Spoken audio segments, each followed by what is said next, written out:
আসসালামু আলাইকুম। শীতলক্ষ্যা নদী আর ব্রহ্মপুত্র নদী একসাথে মিলিত হওয়ার জায়গায় এই রানীগঞ্জ। এখানে দুটি থানা, একটি ফাঁড়ি এবং দুটি জেলায় একসাথে সীমানা রয়েছে। কাপাসিয়া থানায় অবস্থিত এই রানীগঞ্জ ঘাট। এটি অবশ্য গাজীপুর জেলায় অবস্থিত।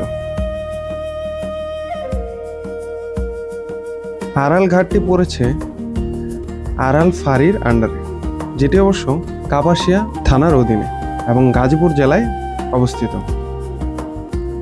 এটি এখানকার দ্বিতীয় ঘাট।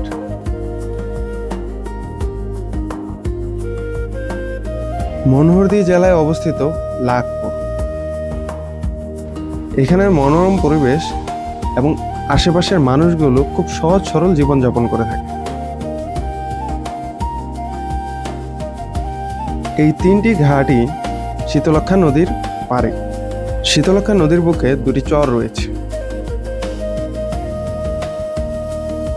তবে এখানকার সবচেয়ে বেশি সুন্দর যে জিনিসটা এখানকার প্রকৃতি, এক কথায় অসাধারণ। এখানকার সবচেয়ে বড় চরটি প্রায় 1 কিলোমিটার। এ নিয়ে পরে কথা হবে। ধন্যবাদ।